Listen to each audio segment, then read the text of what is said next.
stay attached to our faults, and then we do things that are not good for our spiritual life or even material life, and we justify them, and then we, just like Arjuna was doing, he was justifying his petty weakness of heart by giving those 5 reasons. And that's something that we have to give up. And this is what Krishna is saying here: give up such petty weakness of heart and arise, O chastiser of the enemy. So that applies to us, as the soul is the chastiser of the enemies of the lust and anger and greed and all those things. Those are the enemies of the soul, and the soul has the power to chastise those enemies or drive them away. But the soul falls to the weakness of the heart, and that is something that we want to identify and work on and consciously. And this is what, Krishna is instructing Arjuna from the Kshatriya point of view, that he is a Kshatriya and he needs to fight, and he cannot just be overcome by these mundane sentiments. But this applies to us in all situations of our life. If you can identify what are the situations where I give in to the petty weakness of the heart, and where I stay attached to the petty weaknesses of our heart, then it will allow us to arise, as Krishna is saying. Uttishta, get up. We all can get up. So after Krishna speaks so strongly to Arjuna, then Arjuna, this is like his final retort, final attempt to convince Krishna that he doesn't want to fight. Katham bhishma maham sankhe dronam cha madhusudana ishubhipati otshami puja ravari sudana. Arjuna said, O killer of enemies, O killer of Madhu, how can I counterattack with arrows in battle men like Bhishma and Drona, who are worthy of my worship? So Arjuna is saying that you're asking me to get up and fight, but would you be able to fight Krishna against your grandfather and against your teacher? Krishna's teacher was Santipani Muni, and Krishna has such a loving relationship with him. So Arjuna is kind of challenging Krishna that would you be able to do the same thing which you're asking me to do? These people are worthy of worship. So that means in its Vedic culture, teachers and elders, they are worthy of worship. And what to speak of fighting against them? One cannot even engage in kind of disregarding their order or arguing with them unnecessarily. So like Prabhupada is saying, it is a general etiquette that superiors are not to be offered even a verbal fight. So what to speak of a physical fight? So Arjuna is challenging Krishna. Gurun hatva hi mahanubhavan shreyo bhoktum bhekshamapi haloke hatvartha kamamstu gurun hi eva bhunjiya bhogan rudhir pratigdhan. It would be better to live in this world by begging than to live at the cost of the lives of great souls who are my teachers. Even though desiring worldly gain, they are superiors. If they are killed, everything we enjoy will be tainted with blood. So this is he's supporting his argument. He's saying that we should not cause any harm to these great personalities, and I should rather beg than to kill such people and try to enjoy a life tainted with their blood. But after Arjuna says this, he kind of runs out of his arguments, and he realizes that there's something missing, and he's not happy. Even after giving all these arguments, he's not convinced about his own arguments. So that's why he says this is the verse where Arjuna expresses his indecision. This is the final reason why he doesn't want to fight. Nachetad vidma kataranno gariyo yadva jayema yadivano jayeyu yaneva hatva najijivishamasa pramukhe dhatrarashtra. Nor do we know which is better, conquering them or being conquered by them. If we kill the sons of Dhritarashtra, we should not care to live. Yet they are now standing before us on the battlefield.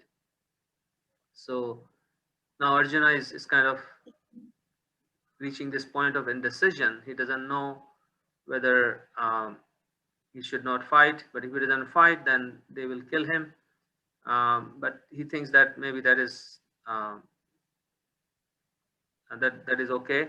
Or he says, if we kill the sons of the Drashta, then what's the point of living? So it's kind of undecided, and this is something that happens to all of us in our lives when we are not sure what to do, what is the right course of action for us to do, because this material world is very complex, and our intelligence is very limited for us to figure out. What to do. And therefore we need some guidance. If we just stick with our brain, or with our mind, the mind is always in a confused state because of the modes of passion and ignorance, and most of the time it's not able to decide what is the right thing for us to do. And it's okay to express that. Arjuna is, as we can see, he's setting the example in front of Krishna, admitting that he's not sure what to do. And this opens the door for higher knowledge. When we admit in front of a teacher or superior that I don't really know what to do, then that's really good start, because then knowledge can be injected. We are open to receiving that knowledge. So although it may seem like a weakness, if we keep it to ourselves, then it's a weakness. But if we express and seek help, then it opens the door for further advancement.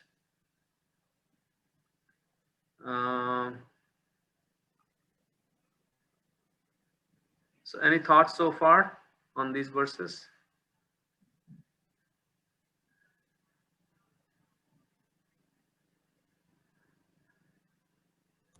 Hare Krishna Prabhuji, I really like the point that where you mentioned that if we have a indecision situation where we are unable to make a decision, uh, instead of keeping that situation to us and not resolving it and running away from situation, it's better to seek guidance from the right person, and then a right devotee in this case.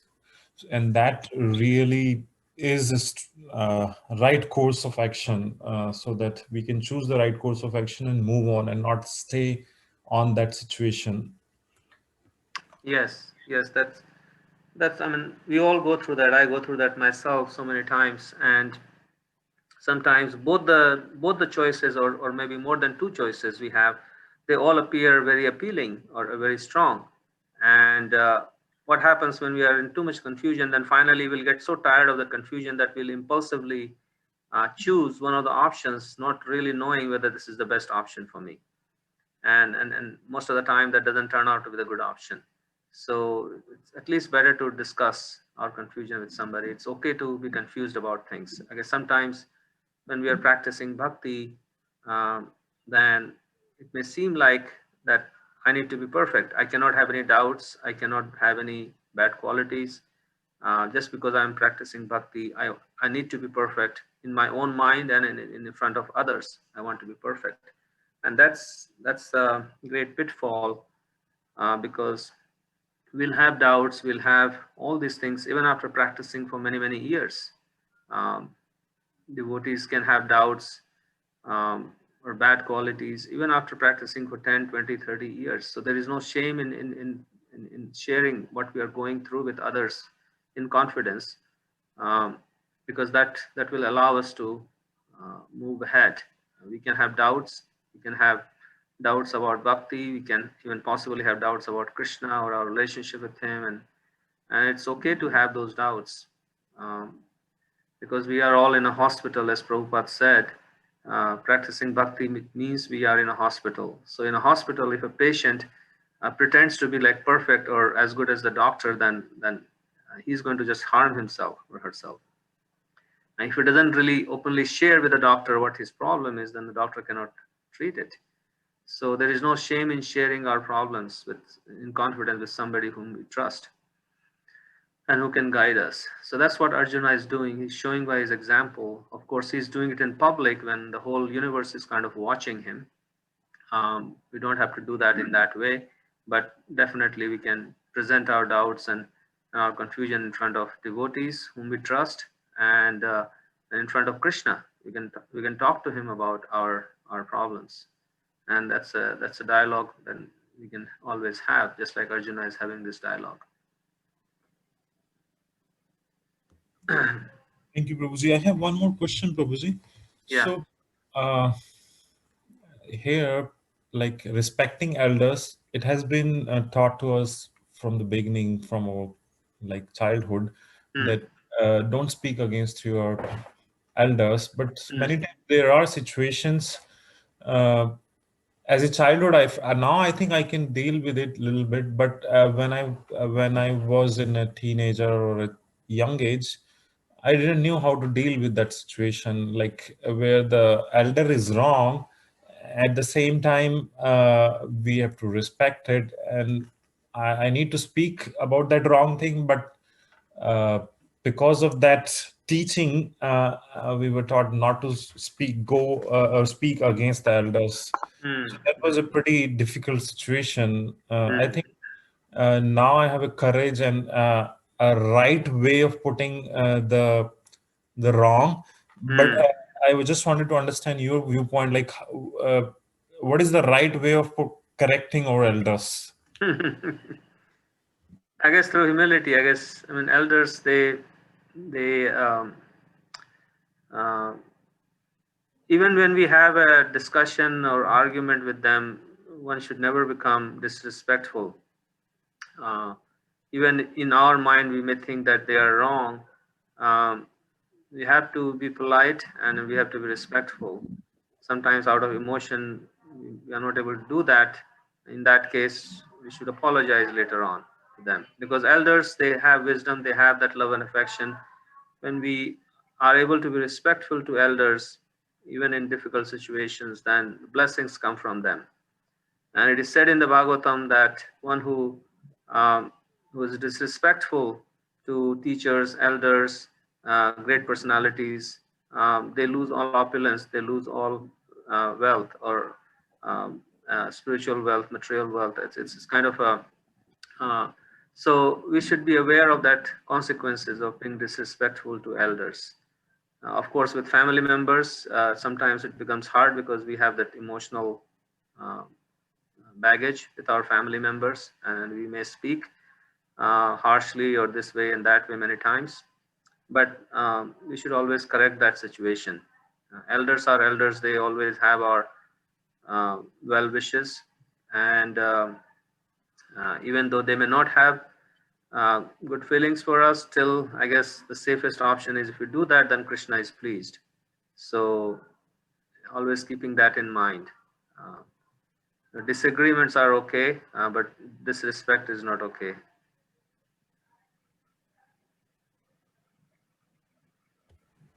Sure, Prabhuji, that is helpful. One more follow-up question. So Yes. as we are getting older, so now we are playing that role of an elder. So, Hmm. Hmm. so what if we do something wrong? How do we handle that situation? Yeah, we can apologize to our kids. If we do something wrong, then it's okay to apologize, and give them that respect that we, when children, we can also treat them with respect. And when children see that, then that our parents are not always like the I'm always right kind of the guy, then they will also respect us more, and they will be more open to hearing from us. If we're always kind of saying that I'm always right and you're always wrong, then that communication channel kind of breaks down. So I guess hearing their point of view and explaining to them the pros and cons, and I guess not being attached to whether they will follow it or not. I guess that's many times that is our struggle, that they don't want to follow what we are telling them. But if we explain it to them in a proper way, then maybe they will follow it then, or they will follow it later. It's not in our hands, or at least we have dealt with the situation in a mode of goodness as much as we can. Thank you so much, Prabhuji.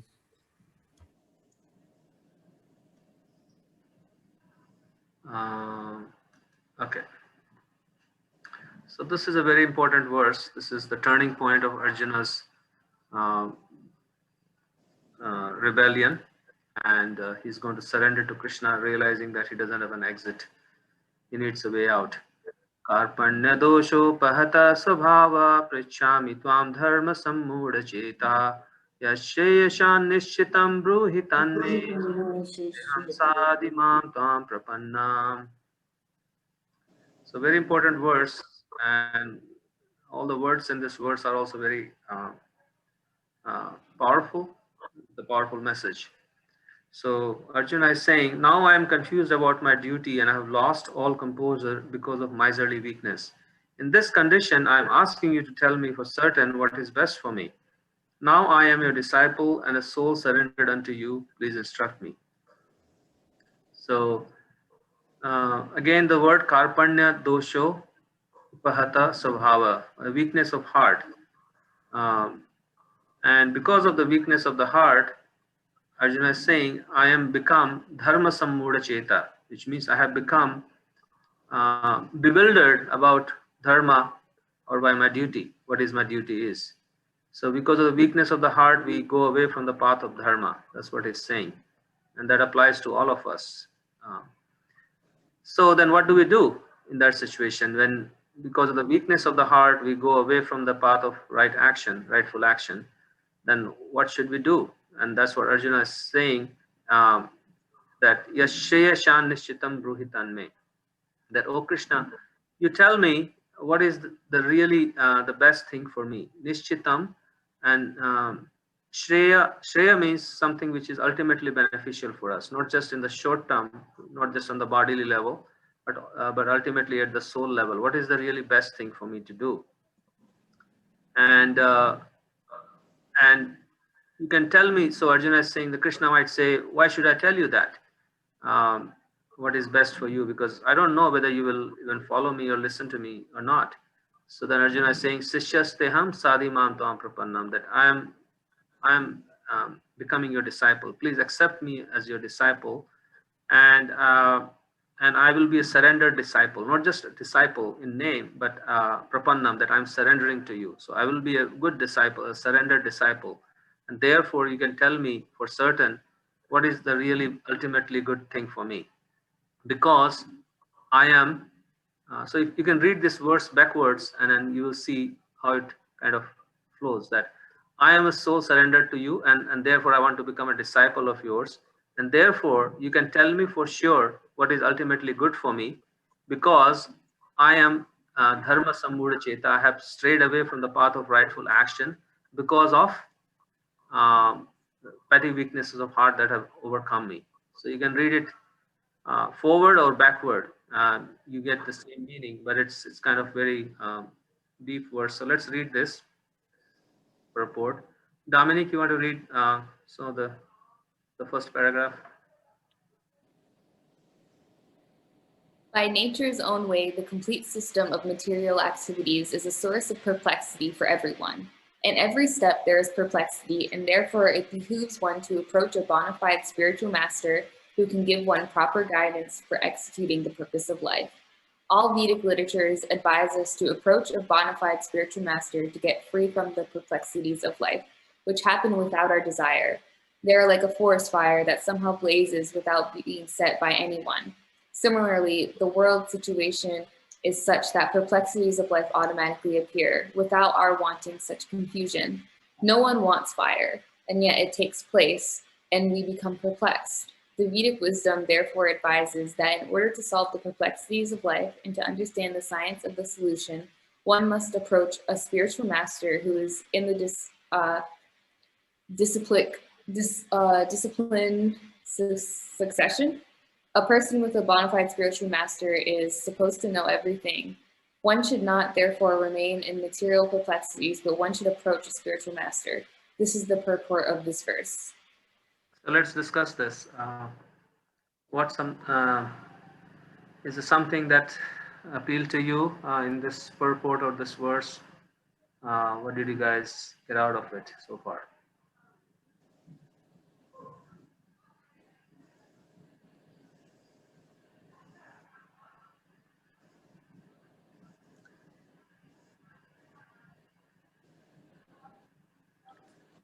Hare Krishna Tapas Prabhu, which beach are you at? Can't hear you. I'm in Iowa, Prabhuji. Iowa. Looks like Iowa has turned. No, I've just changed the background. That's a quick way to get there. Yeah, it is so cold out here. So I know. It's like a light background. so you can actually change. you can change this. Zoom has these features where you can change the background. Oh, wonderful. Yeah. Thank you for joining. Yeah, so what stood out for you guys from this verse so far?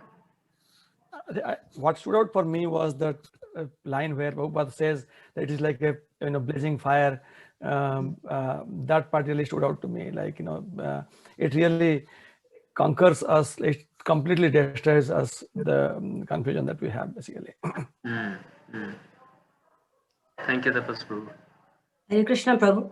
Yes, go ahead, Mataji. Can I speak in Hindi? Yes, go ahead.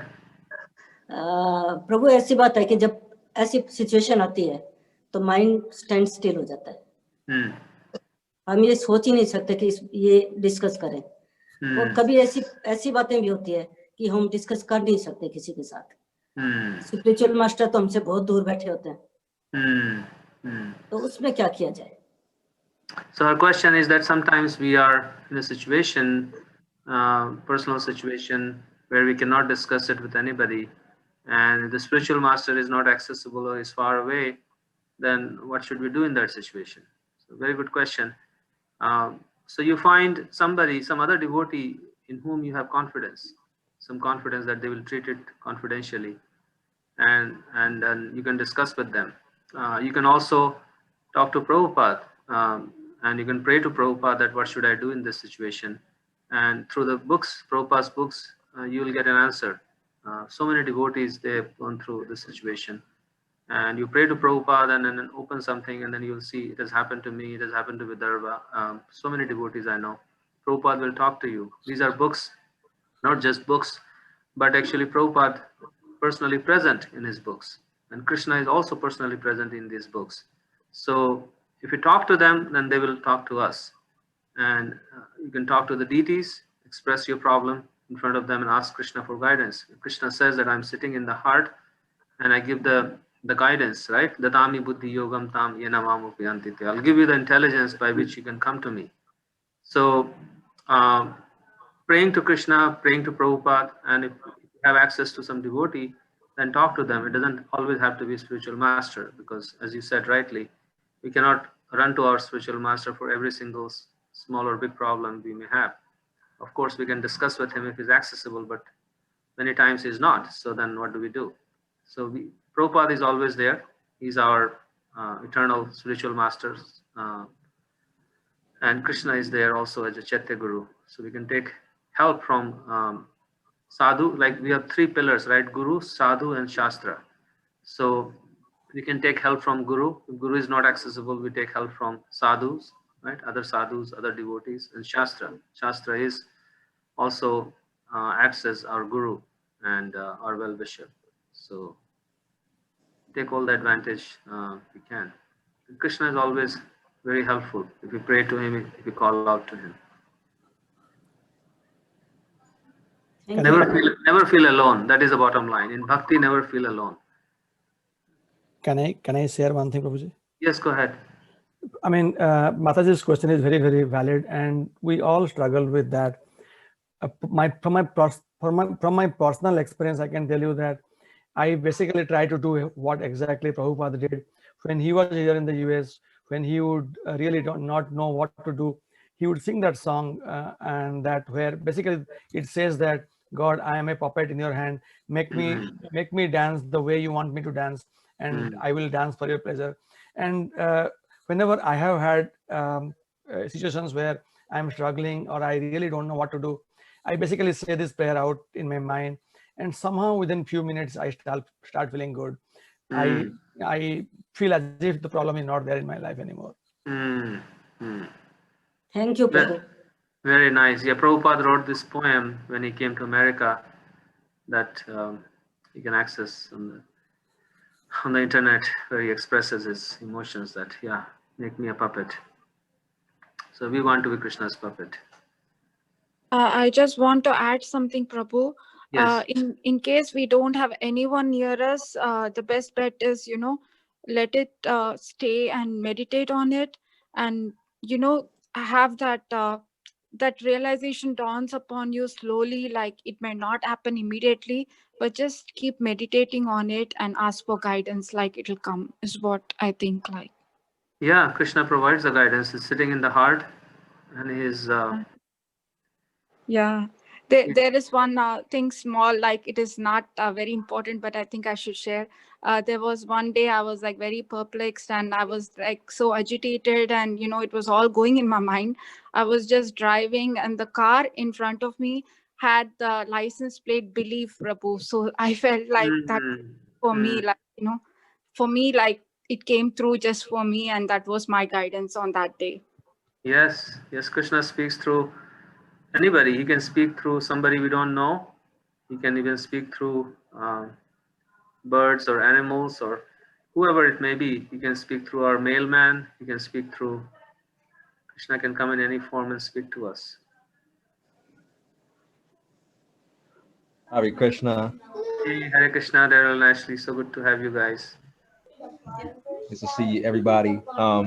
So we had a just like everybody was saying, we've had similar experiences with that recently, where we didn't have the answer to certain things. I think this particular week, last week, we were looking for something to just that would help us calm the children down and kind of clear our heads, because we were just wanting to do things a little bit differently in the house. And we always have these instances where we'll do exactly that, like we'll pray to Krishna, and then we'll meditate on it, and then like a day later, or even later that day, or maybe 2 days later, we'll be given the answer. And even health wise, we were just looking for things to even take us to the next level of health, to be healthy and clear. And we were actually this week is very interesting. We were led to this plant that we seen. We were driving the children to school. We were driving Manny and Lala to school. We dropped them off, and we went over to this lake. And sometimes we sit there for a while and kind of just relax and reflect on some of the dreams we might have had or things we realized from the previous day. And me and Ashley was sitting there, and I said, "What's that right there?" And it was, and we drove past this it looked like an oak tree, but it was we ended up looking it up. It's called a Eastern red cedar, and we picked it up because I noticed it because it had these berries on it, and we ended up coming to find out that the Native Americans out here hold this plant as a sacred plant, and they call it the tree of life. And they said you can eat the berries, and it brings a clearing in your house, and a clarity to you. It gets rid of inflammation. It really deals well with colds. And if you burn it, you can burn it like sage, or you can burn it like incense, and it creates a complete clearing in your home. And as soon as we did that, and we ate the berries, we noticed a whole difference. We started losing weight. The children have been calm for like last week and a half. So it's very interesting, how Krishna works and gives these answers even when you feel like you don't have an answer. Wow, that's an amazing story. Thank you, Daryl, for sharing that. Wow. Anybody else has any thoughts on these verses? Anshul, Anchita, or Eric? Well, yeah, I did want to mention one thing. Even though the conversation has kind of moved on from this point, and you've already provided a lot of information that would be a response to what I'm going to say, but getting back to the actual verse, I think we have to keep in mind, I mean, those of us who are here in the US, that there's not much in our cultural tradition that lends itself to having a spiritual guide or someone that we become a disciple of, at least not a living person. I mean, within Christianity, people, call themselves disciples of Christ, but Christ, is not a living person living with us right now, at least not in the flesh as he was 2,000 years ago. And so I think it's difficult for us to get into that kind of relationship. I mean, America is a country of self-reliance, and we're constantly questioning the people who are supposed to be leading us. So I think there's a lot of cultural barriers to forming an effective relationship of that type. But the solution is what you've already been talking about, using these other methods of talking with devotees and reading the holy texts and saying prayers and things like that. But I think that this is something that the Krishna consciousness movement is always going to come up against, that it's kind of difficult for people in the West. I mean, although obviously there were a lot of Western devotees who did adapt to that tradition, the broad mass of people, I think, are going to find it kind of difficult, because there's not much here that really kind of helps us understand what that relationship should be. Yeah, and it's happening all around the world now because of this individualistic culture of I am captain of my own ship and I don't need guidance from anybody. I mean, that's now all around the world. Everybody feels like that. Even kids now, you see how try to tell them anything, they don't want to listen to anybody. And that's kind of a culture that is being promoted, that, hey, you are your own boss and you can decide. You don't need anybody to tell you. And so that everybody kind of becomes an island and not open to any kind of guidance. And that's very unfortunate situation. And that's how Kali Yuga is going to progress, that we become isolated from all good common sense and all good advice. But I've seen people who are so adamant about not getting any advice from anybody, who said, I'm self-independent, I'm very independent. But the minute they get into real big trouble, they immediately want somebody to help them. Yeah, that's true. So that's our situation. We try to say I am all independent, but we get into all kinds of issues, and then we say, okay, I wish somebody would help me. So yeah, that sometimes can happen. If a person is humble enough, then they can ask for help. But most of the time, people take shelter of some kind of addictions like drugs or alcohol or binge watching, TV watching, or this and that. People take shelter of false shelters. They're not going to help them, and it doesn't really solve the problem. It really makes it worse for them. So I guess this unfortunate situation of the world, and we can just do what we can do. Dominic, any thoughts from you? Yeah, I was actually thinking something very similar to what Nanda Kumar said about like people refusing help and being their own bosses, and yeah, so we have a similar kind of reflection on these verses. Yeah, and Arjuna is showing basically by his example of like this public humiliation in one sense, that no matter who you are, you can be the best archer or the best person in the world. When the when the earth kind of gives in from under your ground, from under your feet, then you need help, and everybody will face their battle of Kurukshetra at some point in their life. So before that situation comes, it's better to take shelter of some spiritual shelter, and that will protect us in difficult situations. Okay, so let's continue.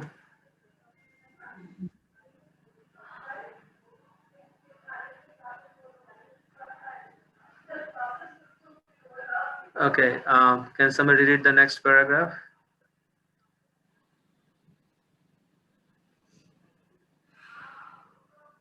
Who is the man in material perplexities? It is he who does not understand the problems of life. In the Bradarankya Upanishad, the perplexed man is described as follows. Yuva etad aksharam garge avidasmad lokat prayati sa kapnaha. He is a miserly man who does not solve the problems of life as a human, and who thus quits this world like the cats and dogs, without understanding the science of self-realization.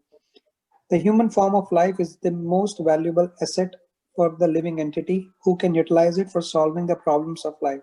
Therefore, one who does not utilize this opportunity properly is a miser. On the other hand, there is a Brahmana, or he who is intelligent enough to utilize this body to solve all the problems of life. Ya etat aksharam gargi vidit vasmal lokat prayati sa brahmana. Thank you. So, interesting paragraph. It describes the difference between a brahmana, or a broad-minded person, and a miserly person. So, who is a miser?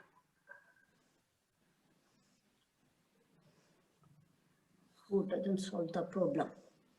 Yeah, who doesn't solve the problem? Shweta, we can't hear you. Something has happened to your audio for the last few weeks. Your audio is really bad. One who doesn't understand the importance of being a human being and the importance of getting a life as a human being and waste it is a miser. Yeah, that's true. And then you may see a person who, in traditional sense, he may not be a miser. Like he may be giving money and this and that or help to others, but he is not interested in solving the problems of life. Many times you encounter such people and you go to them, they say, no, I am okay. I am okay. So a person who thinks that he's okay in this material world, he's a miser because he's not interested in solving the problems of life as a human. And the reason such a person is called a miser, why do you think such a person is called a miser?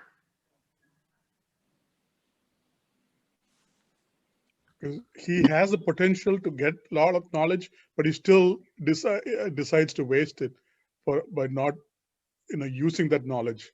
So essentially he's not willing to get the knowledge and use it. So he's a miser from that point of view. Okay, thank you. Anybody else? Prabhuji, I think the miser in this case would be one who works for the materialist benefit rather than the spiritual ones, right?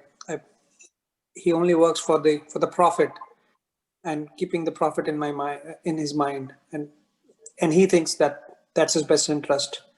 Yes, that is also true. But what is the real meaning of miser? Who is a miser? Who doesn't give or spend. One who doesn't use his wealth properly. Yes, one who does not use, he has wealth, because a poor person will not be called a miser, right? Only a person who has something or some wealth and he doesn't use it or keeps very tight to his heart and doesn't use it, that person is called a miser. He doesn't use it for himself, he doesn't use it for others. So this human life, the distinguishing feature of this human life is our intelligence to think about the problems of life and how to get out of here. So a person who does not use that intelligence for solving the problems, but rather he keeps that intelligence to himself. I'm not going to use this intelligence. I'm just going to hoard my intelligence. So that person is called a miser. It's like not using the intelligence or this opportunity that we got. And Brahmana is on the other hand. So this is a very broad definition of Brahmana. Typically when we hear about Brahmana, it may indicate that a person who is born in a Brahmana family, or he has certain behavior and he does puja and this and that. But according to this verse, what is this broad definition of Brahmana?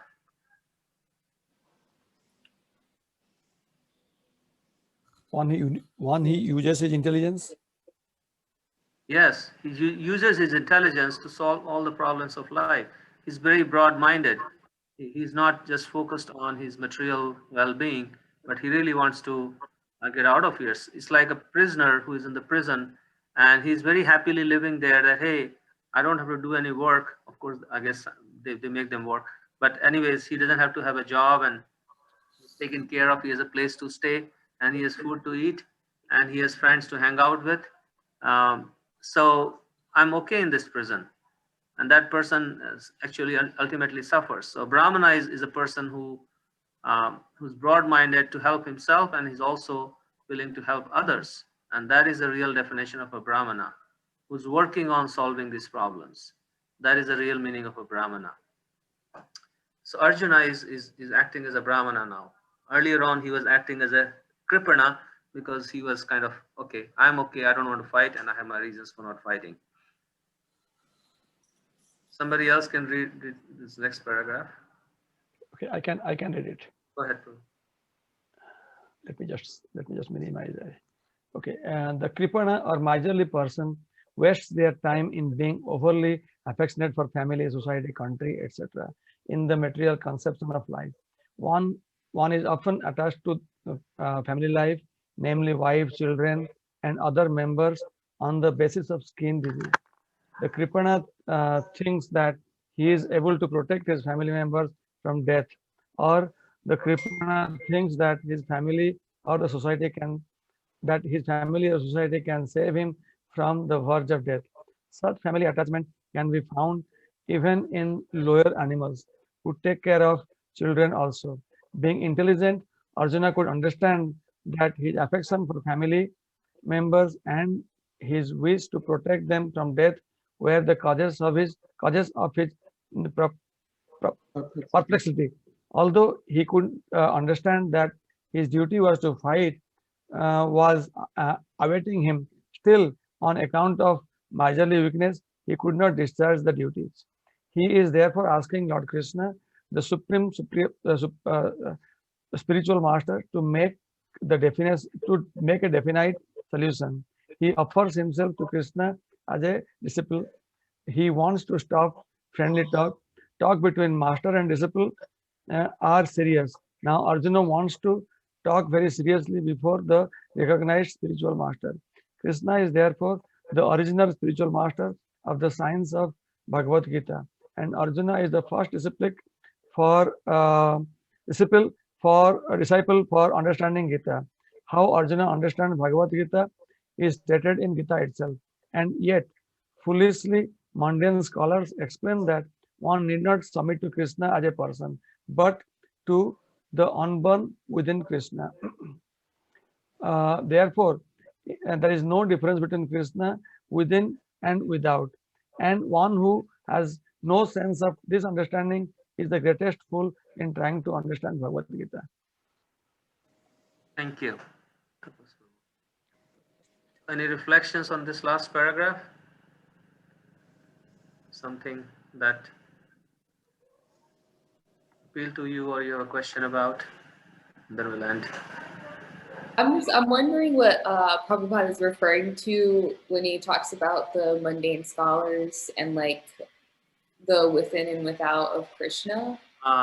Good question. I was hoping that somebody would ask that.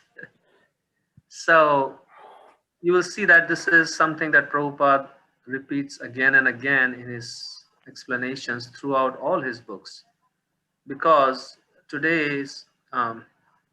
today's day and age, after Krishna spoke Bhagavad Gita, in the last 100-200 years, there are so many scholars. Mundane scholars means scholars who have no faith in Krishna, but they just study Bhagavad Gita in a very academic way, and they just spin out their own interpretations or speculations about what Bhagavad Gita really means.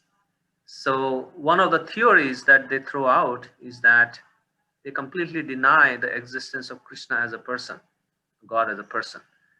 They say that Krishna is just a placeholder. The Krishna who appeared 5,000 years ago and who was on the battlefield of Kurukshetra is just a placeholder, and the real thing inside that Krishna was this Brahman energy. That was the real thing. And Krishna was just like a great person, just like any one of us. And he was kind of given this great power. And therefore, one should not really worry about Krishna or Rama. So what they do is they reduce all the incarnations of Krishna or Krishna to just like placeholders, just ordinary people. And they say that one should just really pay attention to the energy, this divine energy or the Brahman energy within them. And that's the main thing. So they kind of differentiate between the Prabhupada is saying the unborn within Krishna, which is basically the Brahman, which is unborn.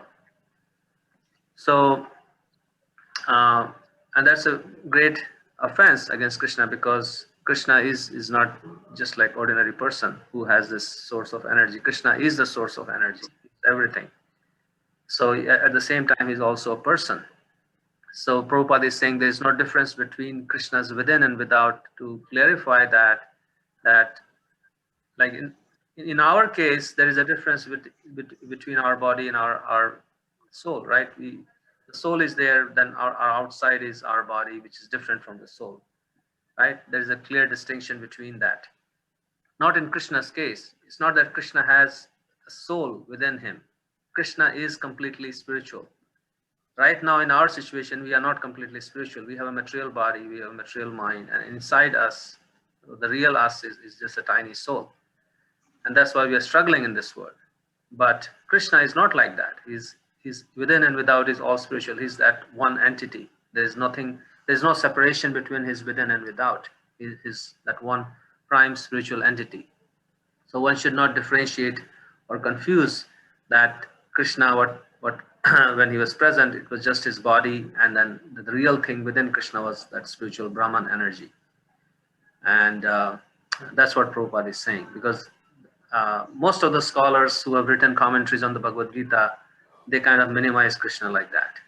They just say Krishna was just like a placeholder, and the real thing you should focus on or meditate on is that Brahman energy, and you can also become that Brahman. So ultimately, the conclusion is that Brahman energy is the real thing, and you are also Brahman, and you can also merge into that Brahman and become Brahman yourself. So in one sense, they are kind of postulating that you can become God yourself. So, which is all, this whole philosophy is called the Mayavad philosophy. You'll see it come up again and again in Prabhupada's purports in Bhagavad Gita. And it's kind of very destructive philosophy, because it takes us away from our dependent position, right? We are always dependent, a tiny spark dependent on the Supreme. From that position, it takes us to a position of equality, that, oh, I am equal to God. I am God. I can become God. Right now, I'm not God, but I'll become God in due course of time. If I meditate and if I just focus on that Brahman energy, I'll also become Brahman one day. So then there is no question of surrender. There is no question of service. There is no question of recognizing our dependence on God. And Prabhupada says that if you are God, then why did you become a dog like this in this life? If you indeed, to begin with God, then what happened to you? Why did you come to this situation where we are struggling every single moment in this world? So this is a big misinformation that's kind of keeping people away from connecting with God in love. That helps, Dominic, understand? Yeah, I definitely understand now. Thank you. So we should not think of Krishna as, just like we see ourselves, I have a within and I have a without. There's a difference. We should not look at Krishna like that. He's one whole, completely spiritual, supremely spiritual entity. And at the same time, he's a person. Hare Krishna. Hey, Daryl. Loka, we really appreciate, the way that you put that, because in the Americas, we deal with inside of Christianity, there's another sect of people that call themselves the conscious community that sort of do the same thing. And they often find themselves talking about Jesus in the same respect, and think that that we all have a Christ consciousness within us, and that we don't have to adhere to the teachings. And at the same time, it's exactly what you said. There are people who they're not holding to that they have something to answer to at the end of their lives or during their lives. So in that process, they're indirectly saying that I can do whatever I want to do, and they don't think that they're held accountable for the things that they have done in their lives. So there's no growth. Yeah, very good point for bringing that point of accountability. And that's what exactly happens when we deny or erase the personhood of God. Then there is nobody watching over us, right? And I don't have to be accountable to anybody, because I am Brahman myself. I am my own boss, basically. The same independent mentality that kills our spiritual life.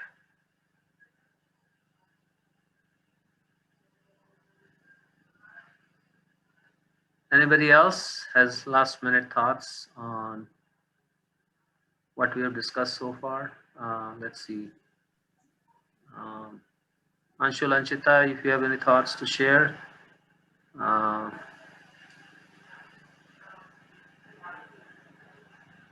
Or Bhakti Lata. Okay, go ahead, Anshul. Hare Krishna. So we were based on this verse and the prior one. We were thinking that when we were thinking about a surrender, because Arjuna said, "Okay, I surrender myself. I'm a surrender devotee." And we were thinking like what all the instances where it happened. So I was thinking about Draupadi and Arjuna. The way the Krishna helped in both the scenarios was totally different. The thing which was common in both was the surrender. So as we know, like there's a saying that, okay, God helps those who help themselves. So that was the case with Arjuna, but the situation was totally different. So, but the point I was trying to make is the surrender was important. So how honest we are to ourselves while we're surrendering, I think that's the key. And Arjuna, being such a mightiest warrior in the battlefield, he basically surrendered. Okay, I don't have a clue what to do now. So yeah, I think that is the key. What I understood from the verse, that surrender with an honest and open mindset and ready to follow. Yes, thank you. That's beautiful analysis you did there. And surrender doesn't mean that we become like puppets or become like slaves, because sometimes when we hear the word surrender, it may generate fear in our heart that, oh, now I don't have any more choice. I'm kind of bound. But we'll discuss more. But surrender is not like that. Surrender is as much as we surrender to Krishna, Krishna also surrenders to us. It's a two-way street. It's not a one-way street. It's a surrender in love, actually, not in subjugation. Right. And all the experiences what other devotees also have shared, the one thing again was common, that feeling helpless, you don't know where else to go, and basically you're deep in that truth heart of surrendering that particular moment to Krishna, okay, and basically reaching out. And it happened with everyone. It happened with us as well. So whenever we do that, the answer comes. You may like it or not, the answer, but it comes.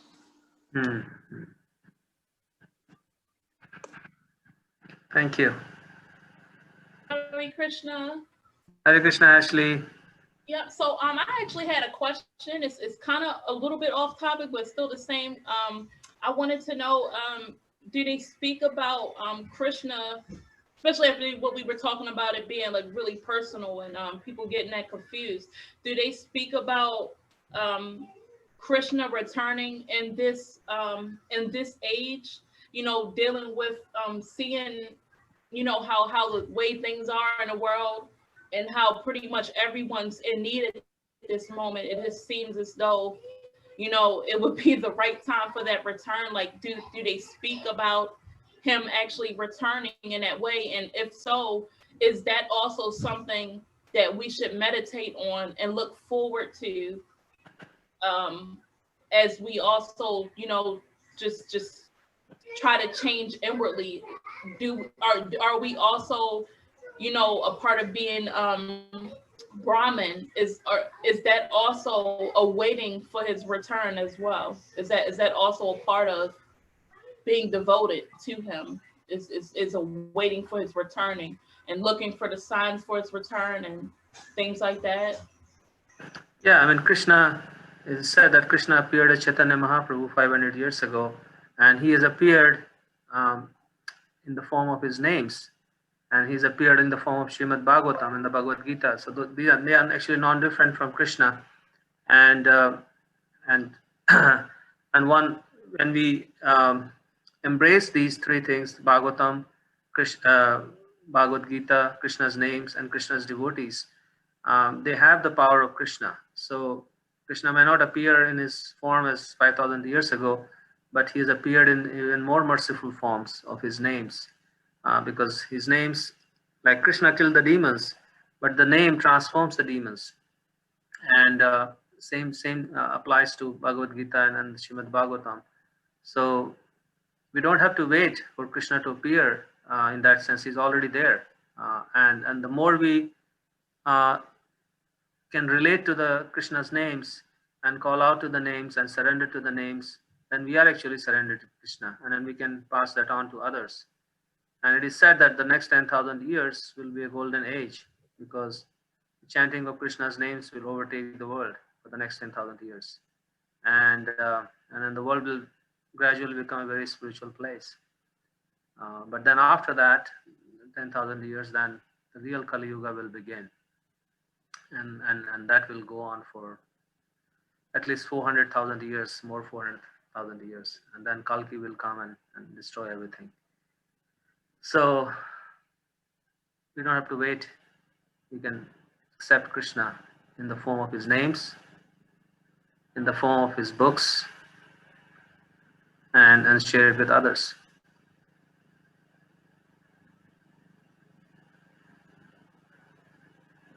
Does that help, Ashley? Oh, yes, it does. Thank you.